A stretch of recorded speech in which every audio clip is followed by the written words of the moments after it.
नमस्कार दोस्तों, स्वागत है आपका हमारे चैनल स्टडी हैप में। तो हमने कल जो पढ़ा था हिमालय की बेटियां, उसी का शेष भाग आगे पढ़ने जा रहे हैं हम। तो उसके लेखक है नागार्जुन, पाठ का नाम है हिमालय की बेटियां। कल हमने जो पढ़ा था उसमें से आपको जो भी समझ में ना आया हो वो आप कमेंट्स करके पूछ सकते हैं, और आज हम वही उसी का आगे का शेष भाग पढ़ने वाले हैं। तो चलते हैं अपने पढ़ाई की ओर। कालिदास के बिरही यक्ष ने अपने मेघदूत से कहा था, बेतवती मतलब बेतवा नदी को प्रेम का प्रतिदान देते जाना, तुम्हारी वह प्रेयसी तुम्हें पाकर अवश्य ही प्रसन्न होगी।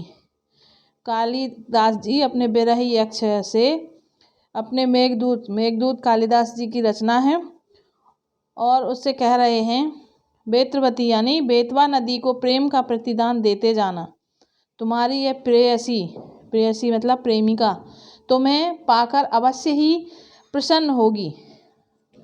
मतलब प्रेम का प्रतिदान देते जाना, सभी को प्रेम देते जाना, तुम्हारी यह प्रेयसी तुम्हें पाकर अवश्य ही प्रसन्न होगी। यह बात इन चंचल नदियों को देखकर मुझे अचानक याद आ गई, और सोचा कि शायद उस महाकवि को भी नदियों का सचेतन रूपक पसंद था।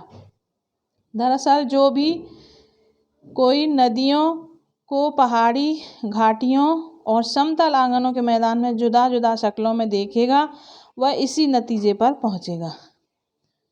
समझ में आया दोस्तों? बात इन चंचल नदियों को देखकर मुझे अचानक याद आ गई। चंचल नदियां मतलब जो छल छल कल कल बहती नदियां हैं, और जो संकुचित मतलब छोटी धारा से बड़े विशाल मैदान में जाकर फैल जाती हैं और इतनी विशाल नदी का रूप धारण कर लेती हैं। तो इन चंचल नदियों को देखकर मुझे अचानक याद आ गई, और सोचा कि शायद उस महाकवि को भी नदियों का सचेतन रूपक पसंद था, जिस कवि ने इन नदियों के बारे में इतना गहराई से लिखा और हमें बताया समझाया। तो उसके मन में भी ये सब चलता रहता होगा, तब जाके उसने ये पूरा वाक्य लिखा।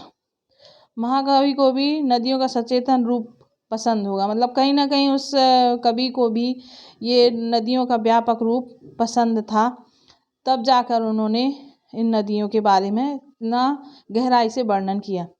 दरअसल जो कोई भी नदियों को पहाड़ियों और समतल आंगनों के मैदानों में जुदा जुदा शक्लों में देखेगा, मतलब इनके अलग अलग रूप को देखेगा, तो वह इसी नतीजे पर पहुंचेगा। मतलब उसके मन में यही उमंग उत्साह रहेगा कि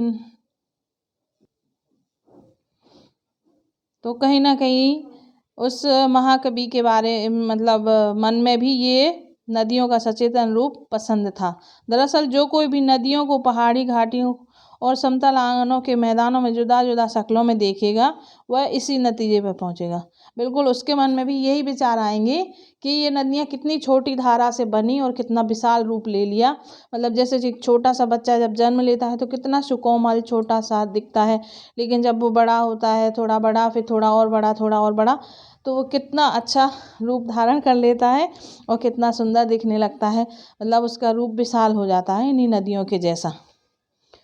तो सभी के मन में ये विचार आते हैं। काका कालेलकर ने नदियों को लोक माता कहा है। काका कालेलकर भी नदियों को लोक माता के नाम से उद्बोध करते थे, किंतु माता बनने से पहले यदि हम इन्हें बेटियों के रूप में देख लें तो क्या हर्ज है। नदियों को हम माता का रूप मतलब माता का दर्जा देते हैं, लेकिन अगर इन्हें हम हिमालय की बेटियों का या अपनी बेटी का दर्जा दें तो उसमें क्या बुराई है।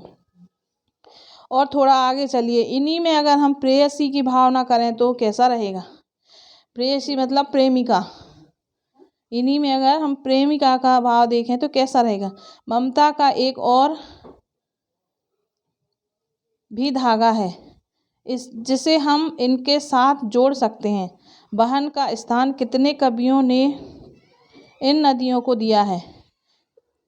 बहन का स्थान कितने कवियों ने इन नदियों को दिया है। एक दिन मेरी भी ऐसी भावना हुई थी कि लिंग की बात है, मन उचाट था, तबीयत ढीली थी।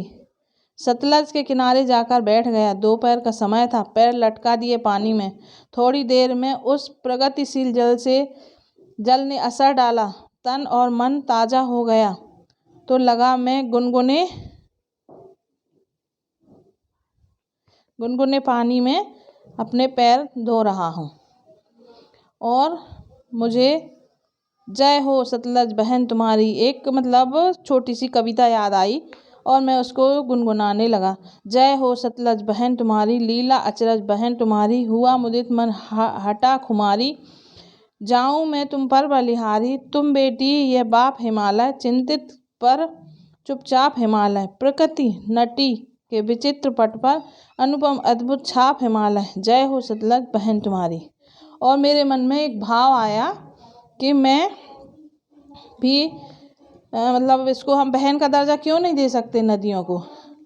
अगर हम बहन का, बेटी का, माँ का, सभी का दर्जा दिया है तो उसमें क्या हर्ज है। तो हमने उसको बहन का दर्जा दे दिया। तो काका कालेलकर ने हमें यही समझाया कि लोक माता कहा जाता है नदियों को। नदियाँ हमारी माता हैं, किंतु माता बनने से पहले यदि हमें बेटियों के रूप में और बहन के रूप में या प्रेयसी के रूप में भी जाने तो इसमें क्या बुराई है। और एक दिन कभी जाकर नदी के किनारे बैठ गए और नदी के जल में उन्होंने अपने पैर डुबाए। जैसे ही उनके पैरों में उस पानी में पैर डुबाए तो ठंडक मिली, थोड़ी गुनगुनाहट मिली। तो उनके मन में एक विचार आया कि माता और बेटी तो बन गई है नदियाँ, तो बहन भी बन सकती हैं। और उन्होंने ये कविता लिखी, जय हो सतलज बहन तुम्हारी, लीला अचरज बहन तुम्हारी।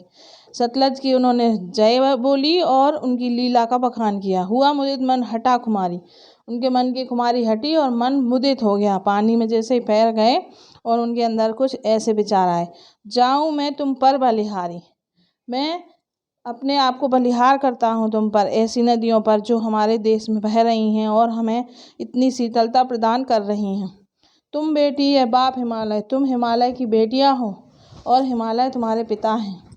चिंतित पर चुपचाप हिमालय, चिंतित है पर चुपचाप है। चिंता इस बात की है कि इतने छोटे से झरने से प्रकट हुई हैं और इतना विशाल रूप धारण करके ये दौड़ लगाती हुई नदियाँ किससे मिलने जा रही हैं, कहाँ जा रही हैं। प्रकृति नटी के चित्रित पट पर, प्रकृति एक नटी का रूप धारण करती है और चित्रित पट पर, उसके पट पर सब कुछ चित्रित है। अनुपम अद्भुत छाप हिमालय, इनकी अनुपम और अद्भुत छाप हिमालय से निकलती है। जय हो सतलज बहन तुम्हारी, जय हो सतलज बहन तुम्हारी, वो कभी सतलज नदी की बार बार जय कर रहा है, उसकी जय जयकार बोल रहा है। तो ये हुआ हमारा पाठ 3 हिमालय की बेटियों का शेष भाग। अब आपको जो भी समझ में ना आया हो तो आप ज़रूर कमेंट्स करके पूछें और इनमें जो भी कठिन शब्द हैं वो भी आप कमेंट्स करके पूछ सकते हैं। और इनके क्वेश्चन आंसर जो दिए हुए हैं ये आप पाठ पढ़ के खुद अपने आप से ढूंढें और जो समझ में ना आए वो हमसे पूछें। Thank you.